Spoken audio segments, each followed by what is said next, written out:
Hi folks, let's do some Filmic Pro. Meet my assistant for today. It's kind of cute, isn't he? He needs a name though. I don't think he has one. I could be wrong about that though. If any of y'all know what his name is, let me know. But anyway, he's gonna help me show off some features here of Filmic Pro. Now, when you load this bad boy onto your phone, you're gonna see a screen that looks kind of like this, except it won't have our assistant in it. So we are gonna start with the controls from right to left. The big white button that's on the bottom there, that is your record button. You smack that when you start recording and it will turn red. So there will be no question that you are recording.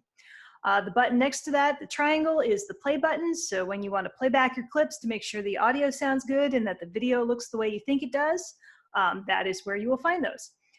The gear messes with some settings and we will deal with that in just a minute. You see that I have a green battery symbol up there with a yellow circle underneath. The green battery means I have lots of battery power, which is awesome. You will want to make sure that your battery is fully charged before you head out onto the scene. Because we are recording on our cameras, it does take a lot of power. So yeah, you don't want to go out with like 10% battery because you aren't going to come back with much video if you do that. The yellow circle is actually how much storage space I have left on my phone. So there you go. The zeros are the time code. If I were actually recording this on the phone, then it would be counting up so I would know how long my video was. You see the green line bouncing there? That is the microphone. So that is where your audio level is. You want to make sure that that is in the green and goes into the yellow. My microphone for the phone is actually facing the other direction, so it's actually doing fairly well. If you go too high, it will go into the red. You don't want to do that. But that's an audio lesson for another day. You will also see a little 24 there. The 24 is for frames per second. That is actually not the setting we are going to use, and we will change that in a moment. The 1080p, that is a setting that we will use. So we won't change that, but I'll show you where it lives. The A gets into some advanced settings and things like zebras. For those of you who are aware of what zebras are, that's where you'll find them. If you don't know what zebras are, you will in a few minutes. The kind of target-y looking thing, that's where your iris, focus, and zoom controls live. And then the colorful circles all the way on the left, that is where you do your white balance and color temperature. This function right here that you see on the right-hand side of the screen, that's a zoom. Whee! So that is a feature that actually did not used to live there and does now. So that's kind of a cool thing because that is very handy there. You will also see right now a red circle and a red square. I'm going to tap those and they're going to turn white. And you'll notice that what was on the screen changed. The circle controls iris, and brightness. So as you, just like with regular picture taking, still picture taking, as you drag it along the screen, it's going to adjust the brightness for whatever it is that it is on. So one of the ways to adjust your iris is to do just that. You put your finger on it and you move it around the screen until you are happy with it. The other way to do it is if you hold on that circle, you will actually bring up your iris control, which is this control here on the left. And so you can actually iris up and you can iris down that way as well. Okay, and then when you like where it lives, tap again and it will turn red, and that means it is locked and will not change. So if the sun comes out, it won't automatically change. If the sun goes in, it won't automatically change. If somebody turns a light on behind you, so we don't get that weird changing, sudden, flashing of really bright video that happens when you have auto iris on. So you will want to lock that when you find the iris that you like.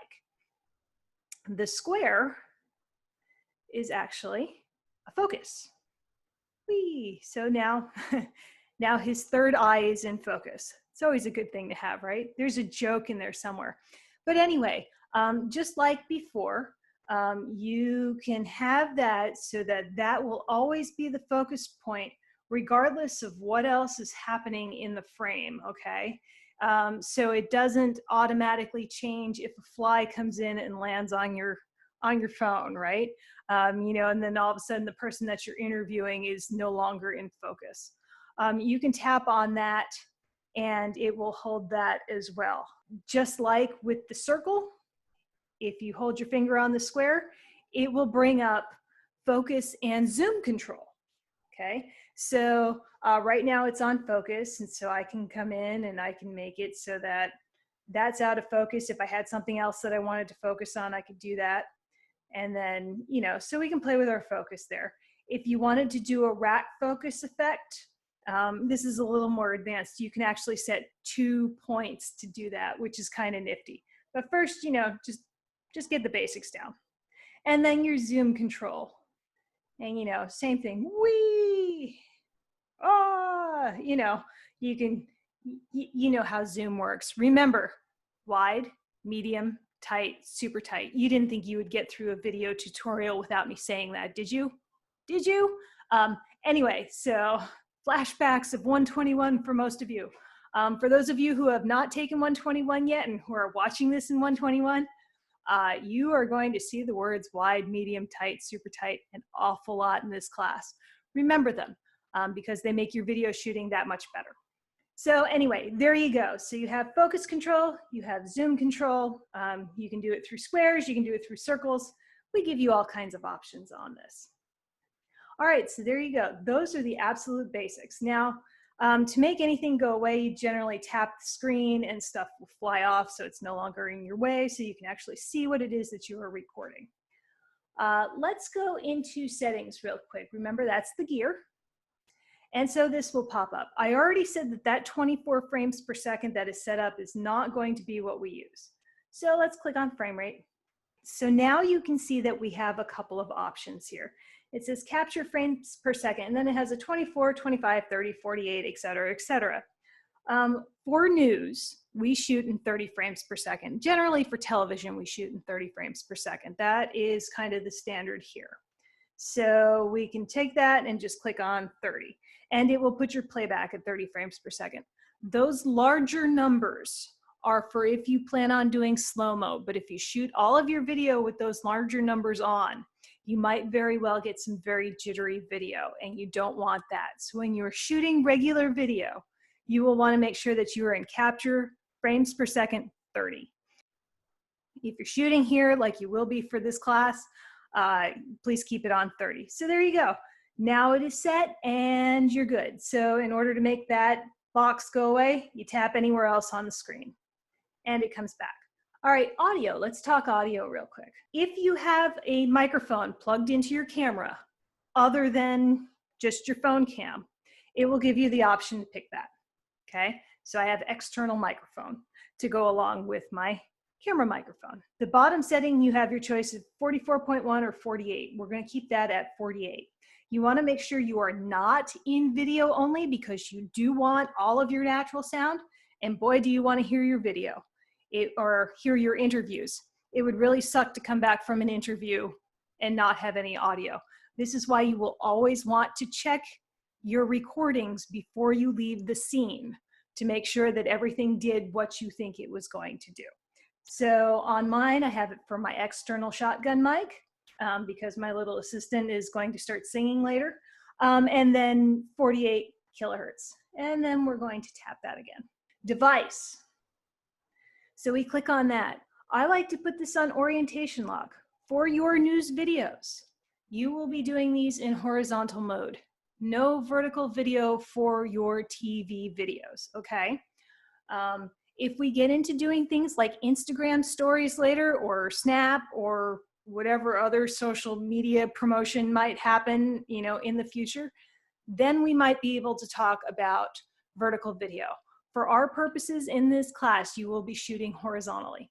So if you put it on orientation lock, it will always be this way, and it just makes things easier, right? So there you go. Think, make that go away. Resolution. This is where that HD 1080p comes in. That is what we are going to be shooting at. That is what you will be exporting in from Premiere Pro. You can do up to 4K, and then when things get really fancy schmancy, I think you can even go beyond that. Remember, the higher the quality, the more storage space it takes up on your phone. Just things to remember. The thing on the bottom, the filmic quality, I think this is bit rate that they are talking about. There's economy, standard, filmic quality, and filmic extreme. Filmic extreme gives us really, really, really good quality. It also takes up a lot more space. And since we are not shooting in like 4K, filmic quality will be perfectly fine. That is actually a step up usually from what your standard camera, phone camera recording came at, which is what the standard is. Don't do economy because that's kind of like draft mode and probably won't look nearly as good as you want it to. And then you will see you have options on how you want your screen to look, right? We even have the option for square video. So if we do start doing things like Insta stories, you have that option. There's also a way to do that in Premiere Pro, however. So in general, for our stories, you will want to record in 16:9, and this way it can be changed for whatever else that we may want it for later. That's always the safe bet, right? But if you're shooting a movie, right? Or you're shooting, you know, some kind of other project, a narrative project, or you're trying to give something else that you're doing a certain look, you have many, many options through Filmic Pro, which is pretty darn cool. A lot of the rest of this stuff we don't really need. EIS, that is your stabilization. I'm going to turn that off real quick, and you will notice that it zooms out the picture. Because we are working with phones, because we are working with lighter tripods, because things tend to get bumped around, you'll want stabilization on, okay? And it will make the fact that when you smack the camera briefly while you're talking and flailing around like I do when I'm talking, it will make it jitter that much less, okay? The camera, you can flip the camera around and do a selfie. Let's see if this works. Nope, not working. I think I have something on this rig over where that lives right now. So you should be able to do selfie cam. I know I have done it on this successfully before. Torch is to actually put your flash on your phone. I would strongly recommend against this unless you absolutely positively have no other light available to you, okay? And I'll tell you why. Remember that we are already using a lot of battery power just recording our videos, okay? You don't want to add light drainage to that as well. So unless you are in a completely dark area and you have no other source of light, try to avoid using that. And then there's Guide. Guide puts the tic-tac-toe board on the screen. I personally like having this. For those of you in 128, we've talked about this before. You want all of your, if possible, the most interesting portions of the video should be in this section right here, right? You want it to be where the lines cross. For those of you in 121, guess what? You want the most interesting parts of your video to be where the lines cross. Obviously, that's a guide. It's not a rule. We have our little dude sitting here in the middle. But it's something to aim for, right? And if you're taking still pictures, that's always nice. So I like to keep the rule of thirds on my screen, those guidelines, just because it makes things easy. Once you have all of your settings the way you like them, you can hit presets.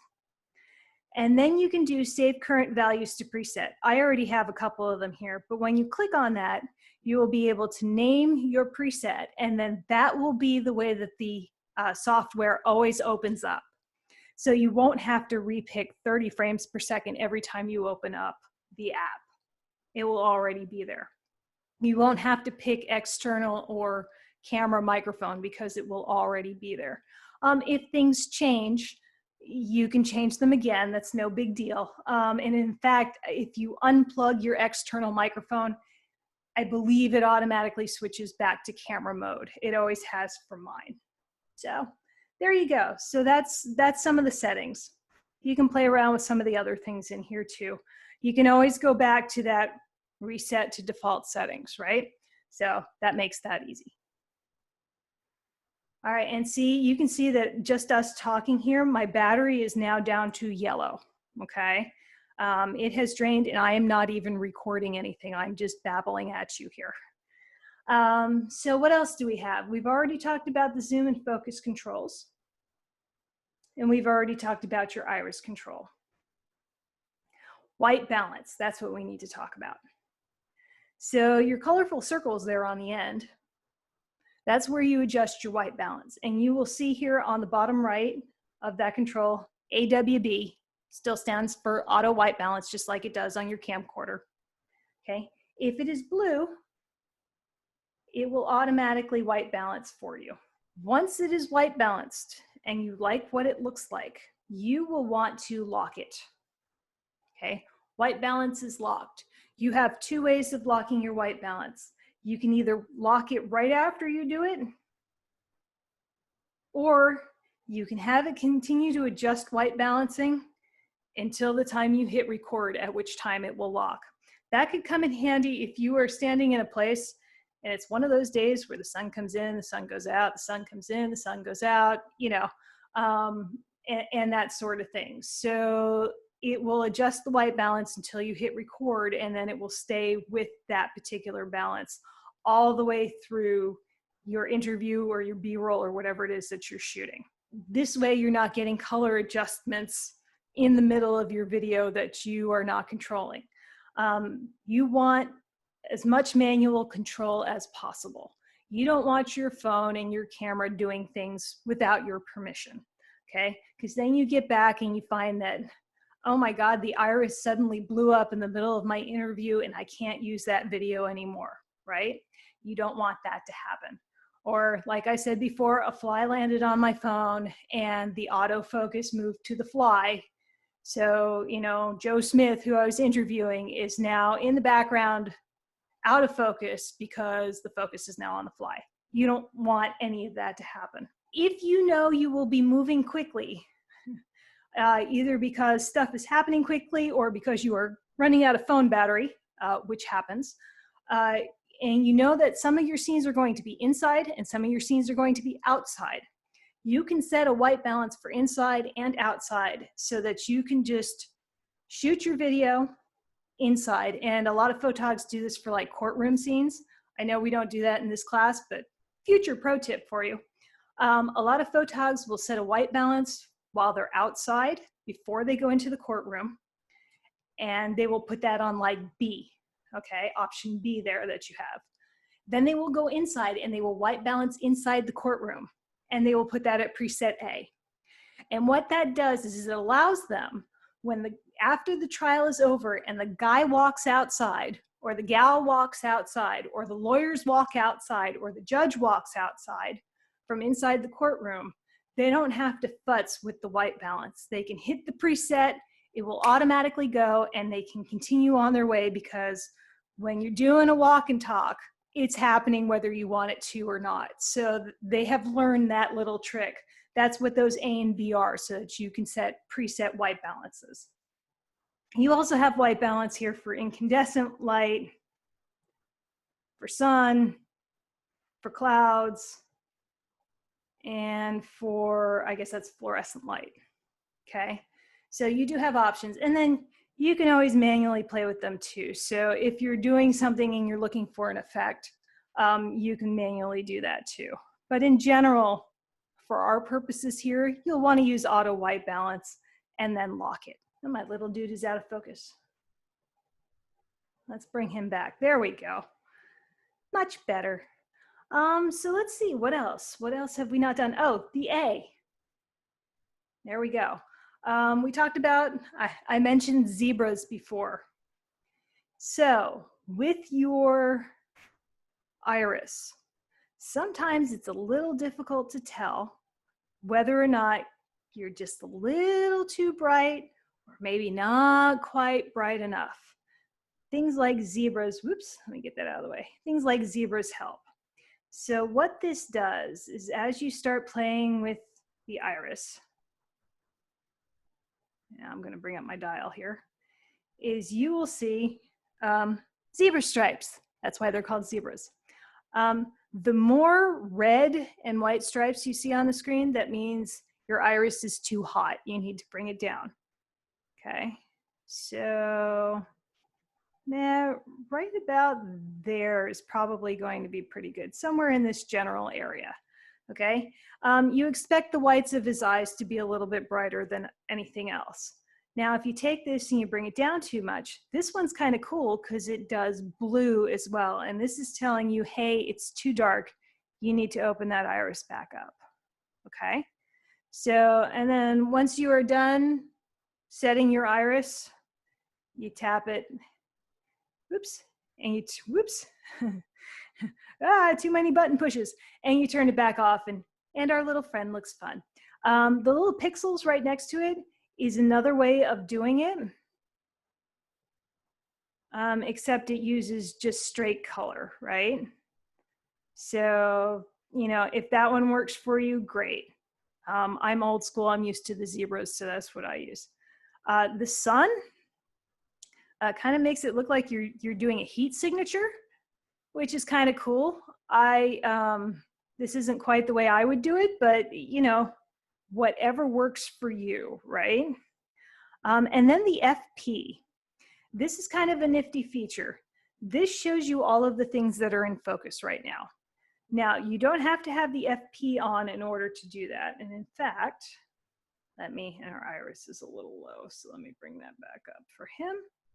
Okay, and turn that off. Turn that off. And bring this back up. So when we go into focus, as you're adjusting your focus, you will notice some green. And the green is telling you what is in focus and what is not in focus. And as you move, you can see he's out of focus. And now most of that screen is in focus. And now here we're focused behind him. And now we're just completely out of focus. So this is a good tool as well. And this is on the JVC 170s. This is like the equivalent of your focus assist. And then when you stop focusing, it turns off. So it's not there in your way the whole time. So there you go. I think we have gone over everything. We have done white balance, we've done iris, we've done focus, we've done zoom. We've talked about your zebras and other various assorted things. What all of the little dials are, a lot of what the settings are, just things to remember. This all pretty much works the same way your camcorder does. The only thing that Filmic Pro is missing is a neutral density filter, the ND filter. Those are the things that help, that's like the sunglasses for your camera. It's unfortunate that it doesn't have it, but it's a $15 app. So, and the fact that it lets you adjust all of this other stuff is actually really, really cool. So if you really wanted to talk about ND filters, you can get ones that you can clip onto your phone, just like you can get fisheye lenses and telephoto lenses and wide angle lenses and other assorted things that you can clip onto your phone. You can get them from either B&H Photo or you can even get them from Amazon. I just ordered a set of neutral density filters. I think they were $35. I ordered a set of really super basic, you know, wide angle and telephoto lenses that you clip onto the camera, and those were $10. So, you know, if you really want to play around with this stuff, I can give you some recommendations. We are not asking you to purchase anything else for this class, but if you are trying to build your own rig, things you might want to think about. So there you go.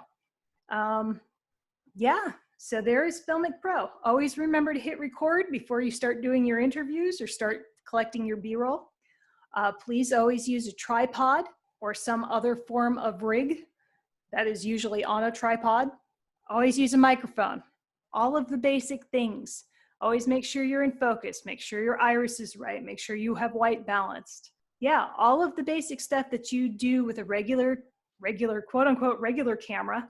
My phone has better or more pixels than the camcorder that I own. So, you know, what we call a regular camera these days has greatly changed, hasn't it? But Filmic Pro is a pretty cool tool for you to use. You can play around with any of the settings. That return to default comes in handy sometimes if you get something and you're just like, why is that stuck there? A lot of times it just means it's locked. But if you can't get something back, go ahead and go back into your gear, hit presets, hit return to default settings, and just remember to put yourself back to 30 frames per second and to have all of your mics available, and you're good to go again. So there you go. Enjoy shooting with Filmic Pro.